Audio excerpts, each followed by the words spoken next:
ఈ వీడియో చూస్తున్న అందరికీ నమస్కారాలు. హాయ్ ఫ్రెండ్స్, నేను మీ Mahesh and welcome back to my channel HAS astrology.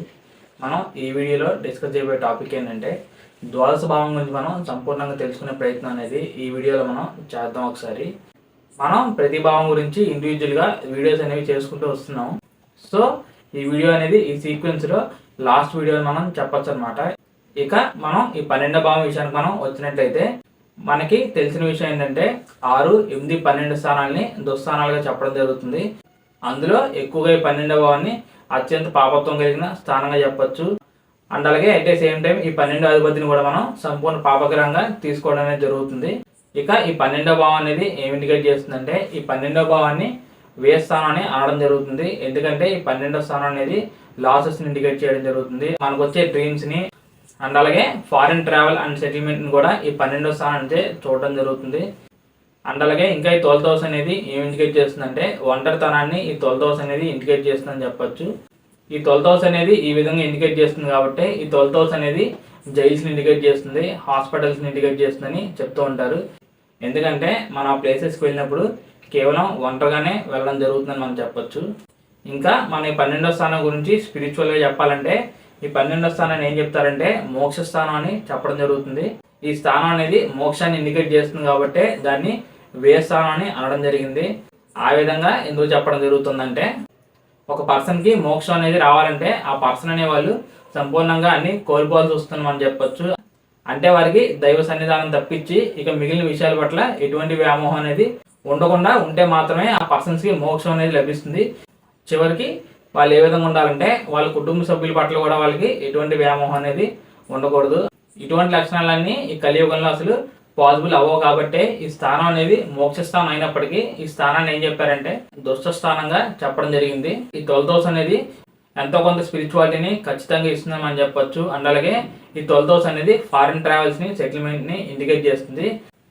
So మీరు కనుక గమనించినట్లయితే ఇప్పుడు ఫారిన్ ట్రావెల్ చేసి అక్కడ సెటిల్ అయిన వాళ్ళు అవ్వచ్చు, లేకపోతే అక్కడ ఉన్న వాళ్ళు అవ్వచ్చు. ఆ పర్సన్స్ అనేవాళ్ళు ఇక్కడ మాతృదేశంలో వాళ్ళ కుటుంబాన్ని అవ్వచ్చు, స్నేహితులను అవ్వచ్చు, వాళ్ళు పుట్టి పెరిగిన ఊరు అవ్వచ్చు. ఇటువంటి అన్నింటినీ వదులుకుని వాళ్ళు వేరే కంట్రీలో సెటిల్ అవుతారని మనం చెప్పొచ్చు. సో ఇప్పుడు రన్ అవుతున్న ఈ జనరేషన్ మనం ఉదాహరణగా తీసుకుంటే ఇది మంచి విషయం అని చెప్పొచ్చు. కాకపోతే పూర్వకాలంలో ఇట్లా అన్నింటినీ వదులుకోవడం అనేది ఒక దుర్యోగంగా చెప్పడం జరుగుతుంది. ఈ 12వ భావాన్ని మోక్ష స్థానంగా చెప్పడం జరిగింది. అండ్ అలాగే ఈ 12వ భావం అనేది స్పిరిచువాలిటీ థింగ్స్ని ఇండికేట్ చేస్తుందని చెప్పడం జరిగింది. కాబట్టి ఇటువంటి ఈ 12వ భావంలో గురుకేతు గ్రహాలు కనుక ఉన్నట్లయితే ఇటువంటి స్పిరిచువాలిటీకి సంబంధించిన విషయాల్లో కొద్దిగా ఫలితాలు అనేవి పాజిటివ్గా వచ్చే అవకాశం ఉంటుందని మనం చెప్పొచ్చు అనమాట. ఇలా కాకుండా ఫర్ ఎగ్జాంపుల్గా ఎవరికైనా 12వ స్థానంలో శని గ్రహం కనుక ఉన్నట్లయితే శని గ్రహం ఎటువంటి వాడంటే ఎవరి మీద డిపెండ్ అవ్వకుండా ఇండివిజువల్గా ఆయన కష్టంతో ఏదైనా సాధించాలనే ఉద్దేశం అనేది ఆయనకు ఉంటుందని మనం చెప్పొచ్చు. సో ఇటువంటి కాంబినేషన్ పర్సన్స్ అనేవాళ్ళు ఏ విధంగా ఉంటారంటే ఆ పర్సన్స్ అనేవాళ్ళు ఎక్కువగా ఒంటరిగా ఉండడానికి ఇష్టపడతారని చెప్పొచ్చు. అండ్ అలాగే ఆ పర్సన్ చేసే పని వాళ్ళు సొంతంగా ఇండిపెండెంట్గా చేయాలనే ఉద్దేశం అనేది ఆ పర్సన్స్కి ఉంటుందని చెప్పొచ్చు.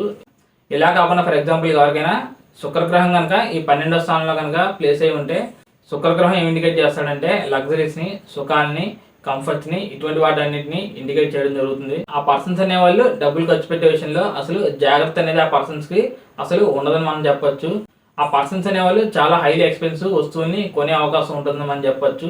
ఫర్ ఎగ్జాంపుల్గా ఆ పర్సన్స్ కనుక ఏదైనా వస్తువు కనుక నచ్చినట్లయితే దాని యొక్క కాస్ట్ అనేది ఫర్ ఎగ్జాంపుల్గా ఒక 500 రూపీస్ అని కనుక మనం తీసుకున్నట్లయితే ఇప్పుడు ఈ పర్సన్స్ అనేవాళ్ళు ఇదే వస్తువుని సుమారుగా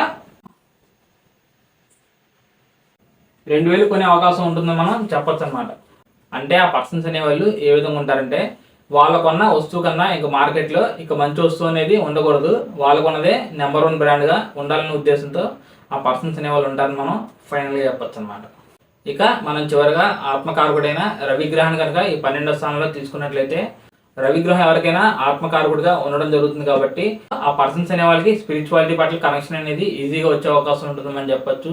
ఇదే విధంగా మనోకారకుడైన చంద్రగ్రహాన్ని మనం ఈ 12వ స్థానంలో తీసుకున్నట్లయితే ఈ 12వ స్థానంలో చంద్రగ్రహం ఉండడం అనేది అంత మంచి విషయం కాదని మనం చెప్పొచ్చు. ఎందుకంటే చిన్న చిన్న విషయాలు కూడా అనవసరంగా ఓవర్ థింకింగ్ అనేది ఈ కాంబినేషన్ వల్ల క్రియేట్ అయ్యే అవకాశం ఉంటుంది మనం ఫైనల్గా చెప్పొచ్చు అనమాట. సో ఫైనల్గా ఓన్లీ గురుకేతు గ్రహాలు 12వ స్థానంలో ఉంటే స్పిరిచువాలిటీ వరకు కొద్దిగా పాజిటివ్గా పనిచేసే అవకాశం ఉంటుందని చెప్పొచ్చు. ఇంకా అలాగే ఫర్ ఎగ్జాంపుల్గా రాహు గ్రహం కనుక ఉన్నట్లయితే రాహు గ్రహాన్ని మనం ఏం చెప్తాం అంటే విదేశాలకు సంబంధించిన విషయాన్ని ఇండికేట్ చేస్తాడని చెప్పొచ్చు. ఇప్పుడు అటువంటి గ్రహం వెళ్ళి డైరెక్ట్గా 12th హౌస్లో ఉంటే ఫారిన్ ట్రావెల్ కదా ఒక మంచి కాంబినేషన్ మనం చెప్పొచ్చు అనమాట. ఇక ఫైనల్గా ఈ వీడియోలో మోస్ట్ ఇంపార్టెంట్ మ్యాటర్ గురించి చెప్పి ఈ వీడియోని ఎండ్ చేయడానికి ప్రయత్నం చేస్తాను. ఈ విషయం చెప్పడానికి నేను కన్యా లగ్నాన్ని ఎగ్జాంపుల్గా తీసుకుని తృతీయ స్థానంలో రవిగ్రహాన్ని తీసుకుంటున్నాను.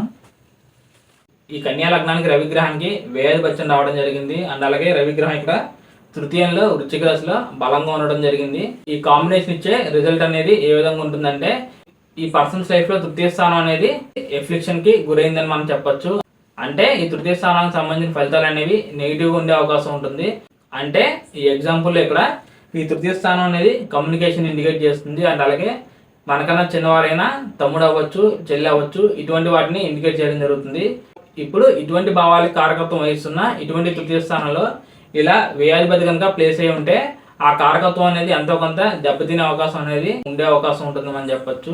అంటే ఆ పర్సన్స్ అనే వాళ్ళు ఎక్కువగా ధైర్యంగా కమ్యూనికేషన్ అనేది చేయలేని పరిస్థితుల్లో ఉండే అవకాశం ఉంటుందని మనం చెప్పొచ్చు.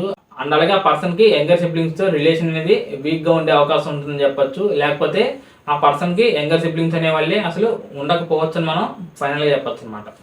మరి ఈ వ్యయాధిపతి ఏ స్థానంలో యోగిస్తాడు అనే విషయాన్ని మనం వచ్చినట్లయితే 6, 8, 12 స్థానాల్లో ఈ వ్యయాధిపతి కనుక ఉన్నట్లయితే అప్పుడు కొద్దిగా రిజల్ట్ అనేది పాజిటివ్గా వచ్చే అవకాశం ఉంటుందని చెప్పొచ్చు. ఎందుకంటే 6, 8, 12 అధిపతులు వాళ్ళ స్థానంలో ఉన్నా లేకపోతే పరస్పరం పరివర్తన చెందినా కూడా విపరీత రాజయోగం అనేది వచ్చే అవకాశం ఉంటుంది. కాబట్టి అటువంటి కాంబినేషన్స్ అనేవి పాజిటివ్గా పనిచేసే అవకాశం ఉంటుంది. కాకపోతే ఈ తృతీయ స్థానాన్ని ఇంకా ఏం చెప్తారంటే విక్రమ స్థానంగా కూడా చెప్పడం జరుగుతుంది. అంటే మనం కష్టపడి హార్డ్ వర్క్ చేసే విషయాన్ని ఇండికేట్ చేస్తుందని చెప్పొచ్చు.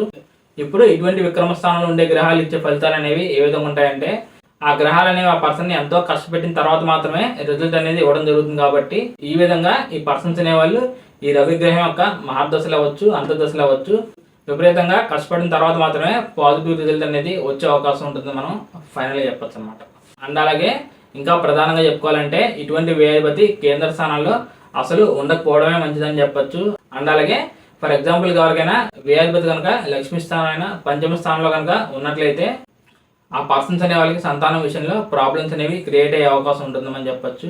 ఇప్పుడు నేను చెప్పిన విషయాలన్నీ ఫైనల్గా అండ్ అలాగే 100% జరుగుతాయి అంటే అది మనం ఖచ్చితంగా చెప్పలేమని చెప్పొచ్చు. ఎందుకంటే మనం మిగిలిన ప్లానెట్స్ని అండ్ అలాగే మిగిలిన హౌసెస్ని చూడాల్సిన అవసరం అనేది ఎంతైనా ఉందని మనం చెప్పొచ్చు అనమాట. సో ఫైనల్గా ఇది ఫ్రెండ్స్ నా వీడియో ఈ 12వ భావం గురించి. అండ్ అలాగే ఈ 12వ భావంలో ఏ గ్రహం అంటే ఫలితం అనేది ఏ విధంగా ఉంటుంది అనే విషయాల గురించి ఈ వీడియో అనేది మీకు బాగా అర్థమైందని అనుకుంటున్నాను. అండ్ అలాగే వీడియో మీకు బాగా యూజ్ అవుతుందని నేను భావిస్తున్నాను. అండ్ అలాగే నా సైడ్ నుంచి చిన్న రిక్వెస్ట్ ఏంటంటే ఇప్పటిదాకా ఈ వీడియో చూస్తున్న వాళ్ళు ఎవరైనా నా ఛానల్ కనుక సబ్స్క్రైబ్ చేయకుండా కొత్తగా చూస్తున్నట్లయితే వాళ్ళు కూడా నా ఛానల్ సబ్స్క్రైబ్ చేసి నన్ను సపోర్ట్ చేస్తారని నేను ఆశిస్తున్నాను. So thank you friends, thank you for watching my video and thank you so much for your time. దీంతో ఈ 12 భావాల గురించి వీడియోస్ అనేవి కంప్లీట్ అయినాయి మనం చెప్పొచ్చు. ఇక మనం వచ్చే అప్కమింగ్ వీడియోస్లో ప్లానెట్ కంజంక్షన్స్ గురించి అండ్ అలాగే ఇండివిజువల్గా 20 నక్షత్రాల గురించి మనం సంపూర్ణంగా తెలుసుకునే ప్రయత్నం అనేది మనం ఖచ్చితంగా చేద్దాము. సో అప్పటి వరకు bye friends, see you very soon.